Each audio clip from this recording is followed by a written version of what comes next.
Hello there, my friend, and welcome to the Ayurveda and Psychology podcast. I am Charlotte Skogsberg, your host for this podcast. I am enchanted to meet and to take you with me on this journey into the human psyche, viewed from the holistic approach of yoga and Ayurveda, and viewed from the modern man approach of clinical psychology and psychoanalysis.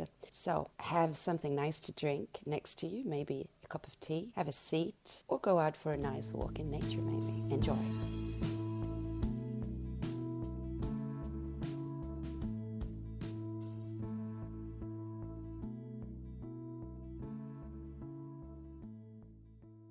In today's episode that will focus on Ayurveda, I'm going to talk to you about, well, it's the king of the subjects of the Ayurvedic medicine.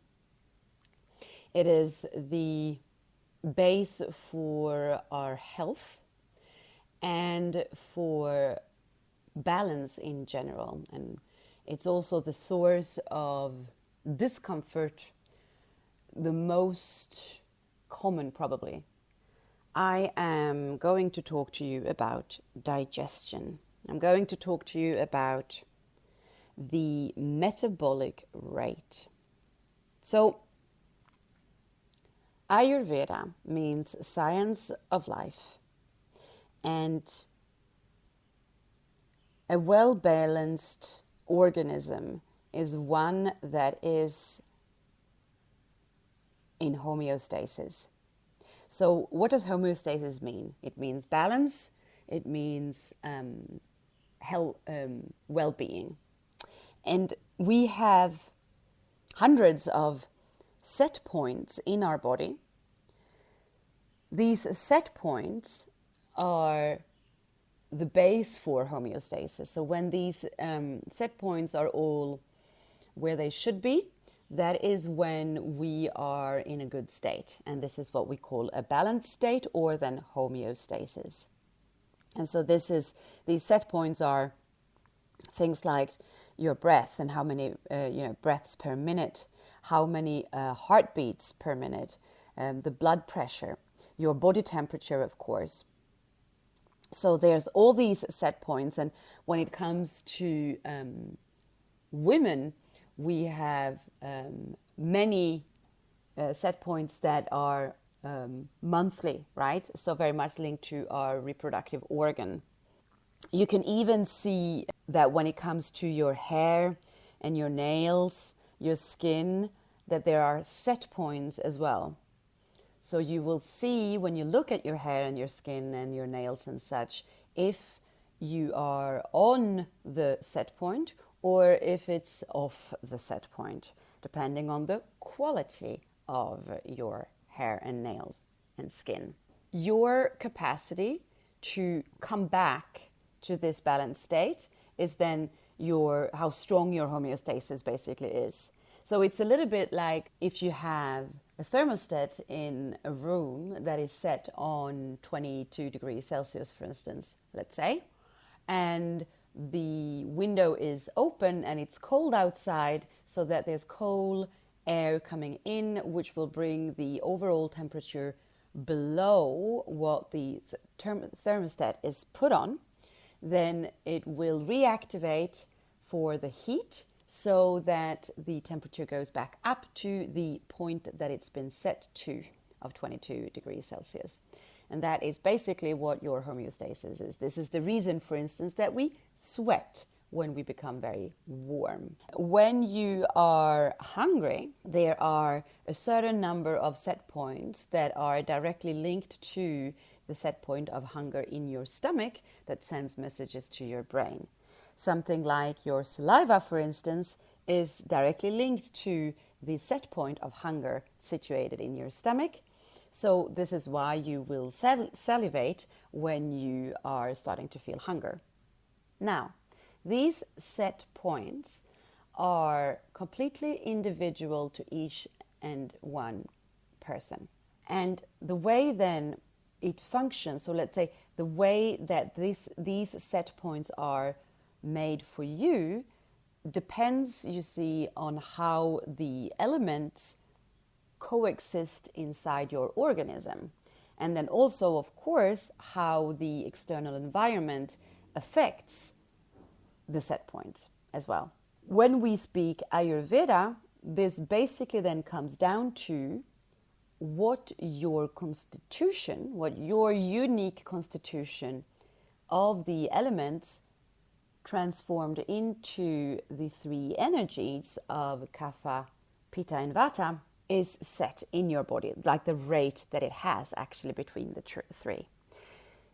Just to make an example again about the hair, skin and nails when it comes to the set point, you will see that a person who has a high ratio of Kapha energy in their organism will have their set point to a very different way of hair, nails and skin compared to someone who has a high rate of Vata, for instance, in their body. Namely due to the fact that Kapha is the combination of water and earth, which means that the thickness of the skin and of the nails and of the hair will be much higher than someone who are of a more Vata constitution, where they will be much thinner. It also then means that to come back to homeostasis, for someone for Kapha, when it comes to these three elements, these three things, you don't get out of your set point as quickly as someone with a Vata constitution, because the Vata constitution will have it that your hair, nail and skin are thinner and therefore more fragile as well. And the way that the external conditions affect this as well is, of course, due to, let's say, temperature and atmosphere where you are at the moment. If it's, for instance, a very Kapha environment, you will notice how your hair, for instance, will react and how your skin will react. However, let's say that you are in the desert, so a far more Pitta kind of climate, let's say, where it's very hot. There might be a little bit of humidity in the air, but not so much that you notice it actually.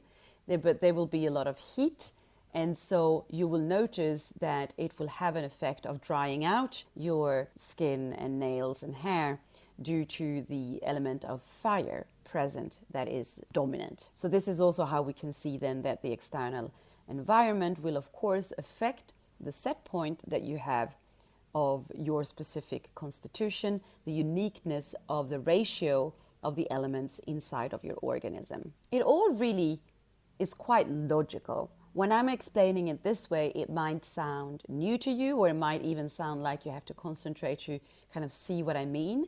But actually, it is really quite logical, and we all know this, which is why, for instance, we put on more clothes in a cold and damp environment in order to help our temperature set point, for instance, to come back to homeostasis so we don't feel too cold.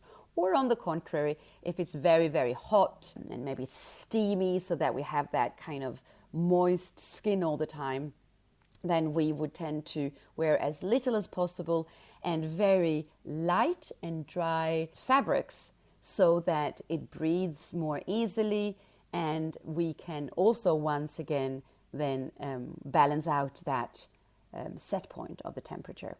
So it all really is quite logical, and we all know this to a certain extent. Well, how do I bring this into the digestive system? So, just like all these other set points that we have inside of us, our metabolic rate is also a set point that is completely unique to each and one of us, and that is linked to the ratio of these three doshas, of the energies, ultimately of the elements in our body. The metabolic rate is basically how much energy, if you will, you require in order to stay alive. We all need a certain amount of calories per day in order to have enough energy. And your body metabolism is something that then governs how food is transformed and convert it then into energy so that you can, well, basically stay alive and keep all the other set points going. So when it comes to your metabolic rate, this set point is then, of course, also influenced by the external conditions and by the internal conditions as well. So the macro and the micro, if you will, or micro influence. When it comes to the macro, so this is then the external causes, the environment, it's the weather, it's the climate, just like I've been mentioning for the skin and such, and the temperature. It's the altitude as well. It's how much sun you're getting. It's the frequency between the sun being out and the moon being out as well. So basically daytime, nighttime, different times of the year, of the seasons, how close we are to the sun, depending on the rotation of the earth, and all these things. So all this is what we call the macro influence, which is basically the external conditions that has an effect on the set points inside of you. But then there's also the internal influences, so the internal environment, things that are inside of you that you can, to a certain extent, actually control yourself. I really enjoy the example of being in love, because I think that everyone can recognize how your metabolic rate is different when you are very much in love and when you are not. When we're very in love, we can be so full of energy and we can do so many things, and we forget to eat, which is something that would probably not happen when we're just, let's say, air quotes, normal, or on the contrary, when we're actually feeling very low. So your internal environment, depending on your emotional state, is actually changing as well constantly. Another thing that will be very important when it comes to where you source your energy from in order to do things is how aware you are. So the more we learn to tune into our subtle bodies, into perception and the relationship that we have with everything that is around us, the more you notice that you can actually resource your energy from other things than food. This is why there's the sages who could sit for a very, very long time, days, weeks and such, in meditation without the need to eat, because they're actually capable of resourcing their energy from other sources of energy. And this is actually the case for us as well, even just for us normal people who might not be sages just yet. We are actually capable of resourcing ourselves from the energy that the ocean brings us, from the energy that the earth and nature in itself, by just walking barefoot, for instance, from the sun very much. Heat can really resource us a lot. The sun, a fire, a candle even. But what we need for that to actually function is to develop a certain capacity of awareness. You see, there's a lot of things that we do where we are not present, where we are not aware. And so when we do this while our mind is focusing on something else, we aren't absorbing the nutrients actually from that source of energy, which is why we then need to fill up on food even more. So the more we become present, the more we become aware and in tune with everything that's around us in nature, the more we will actually be able to absorb the energy that is provided to us on a constant basis around us. This is also why when we sit down to eat a nutritious meal, if we are not focusing on eating the food, enjoying the food, chewing the food, tasting the food, then we have a tendency to overeat. And we know this. We know this as well. If we are fully occupied with our phones, for instance, while eating, we will just kind of throw the food down our throat. And then very, very often we realize far too late that we ate more than we actually needed, and we feel a little bit nauseous even in our stomach. And that is because we were doing this without being aware of it, and we weren't actually consciously absorbing the nutrients from the food. And of course, depending on your specific constitution when it comes to these energies that we have, this will also be something that is what you are inclined to or not. When it comes to your very unique constitution of the doshas, of the energies, it will then also be the set point of what your metabolic rate is, your need of energy intake, and also your capacity to transform the food into energy. Being the internal fire in itself, this our digestive system, someone who has a very strong dominant of the Pitta dosha, which means then the element of fire, is someone who will have a very strong and high metabolic rate, and that translates into someone who is basically capable of eating almost any time, who will be hungry very often, and who will very fast transform the food into energy, which means that when it's functioning properly, it's someone who could eat almost anything because its fire, it's so strong that it burns through anything, but will also quite soon after eating start to think about food again because it's already been transformed into energy and the stomach is already empty. That would be a person who has a strong Pitta, fiery constitution. And we will also see in ourselves when we're like that we are someone who, for instance, will probably eat quite fast and be very determined in our way of eating. It's almost as if eating becomes another chore. So we sit down to eat our food and we're focused on what we're doing. We're getting the food from the plate into our stomach, and it can also happen quite fast when we do so. Someone who has a more Vata constitution is someone who will have a fluctuant, actually, fire. So since Vata is air and ether, you could kind of imagine what I'm explaining to you as a fire that is burning, but that the wind is blowing on. And what happens with a fire that the wind is blowing on? Well, sometimes it will be very strong, and then sometimes it will be very, very weak as well. So it's not constant. Now, for this kind of person, so when it comes to a person with a Vata constitution, there will be a different set point for the metabolic rate. The capacity to transform food into energy will be different. It will be at certain points, for instance, almost as strong as a Pitta, and then at other points it will be really low instead.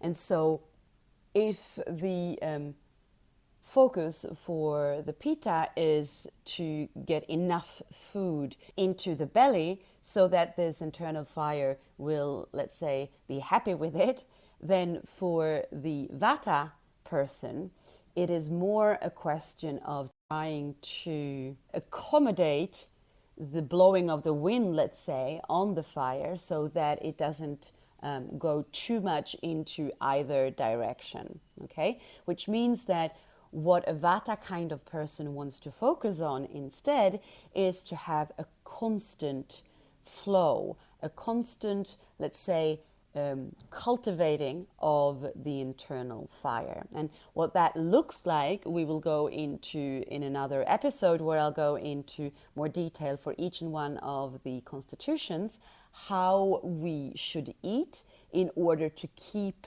this metabolic rate at its set point. And then when it comes to the Kapha constitution, now Kapha is so much slower that the internal fire will be constant, but it will be very, very slow.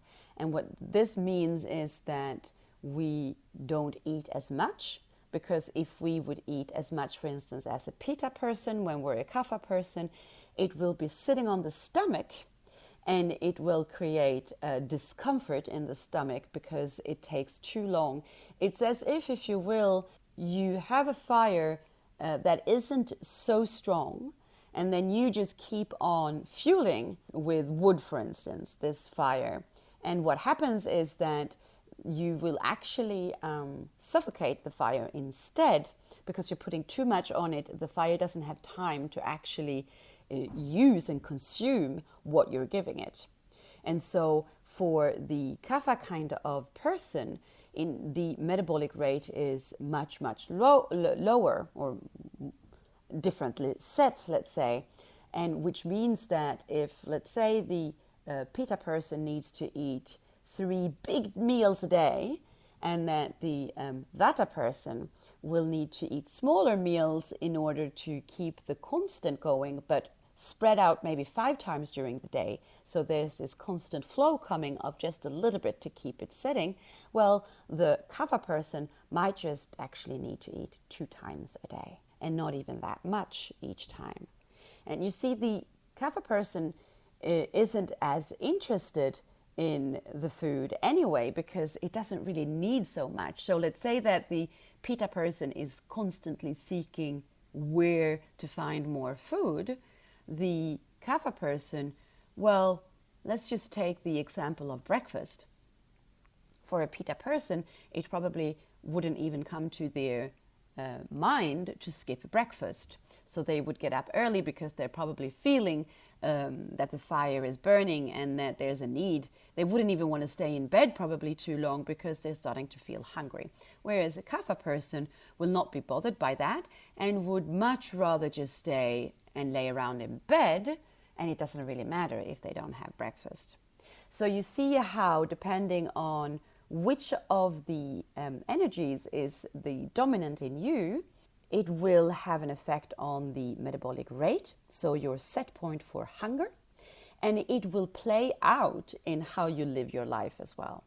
And so this is why it's important to understand and to listen to your hunger levels, so that you can actually accommodate your specific hunger levels, which is how you actually keep your dosha in balance. And this is, of course, the reason that when we are out of balance, the number one thing to begin work on is the hunger. So it is our capacity for digestion, because actually when we talk about our hunger levels, what it really means is what is your digestive conditions really? What is your metabolic rate? Because when it comes to hunger, and this is where we so often go wrong, if we would actually know what hunger feels like, there will never be a confusion in eating too much or eating too little or eating the wrong things. The reason it goes wrong for us is because we do not know what hunger feels like anymore. And so there's all these emotional things instead playing in that makes us think that we are hungry, for instance, or that makes us think that we are not hungry. And also when we are or not are hungry, depending on our emotional state and what we associate with different foods, we will put things into our body that are maybe not at all nutritious to us. And this is also where it goes so wrong. Me, for having spent the biggest part of my adult life in France, where food has a very special place, I have to say that there's such a misconception into what taking pleasure is actually, because if you, a very common, and now I'm speaking on a very general level, of course, because this is obviously not the case for everyone, but a very common conception in France, because meal times were so important, is that eating healthy, which means actually taking care of eating things that are nutritious for your body, would mean that you don't know how to take pleasure in life. So basically, it would be almost the idea that eating things that are fatty or sugary or drinking alcohol, for instance, is looked upon from a very hedonistic viewpoint. So this is how you take pleasure in life. And so if your main concern of eating is actually to put nutritious things into your body, because that is what your body actually needs in order to stay healthy and in balance, then you do not know how to take pleasure in life. And it is actually, now I'm saying that for France, but it's actually the case for many places in the world. And I mean, just look at America, where it's gone completely perverse into the whole fast food culture. Then we tend to believe that eating fatty and sugary foods means or equals taking pleasure in life. And it's actually really sad if you think about it, because it means that for people who have this opinion, well, basically they don't know how to otherwise take pleasure in life. So Ayurveda promotes eating what is actually needed for your organism, and not eating because that is how we seek pleasure in life. In Ayurveda, if we are healthy instead, then we are taking pleasure in anything that we do. And we can also then take pleasure in eating things that aren't full of fat and sugar, but that are actually nutritious for us.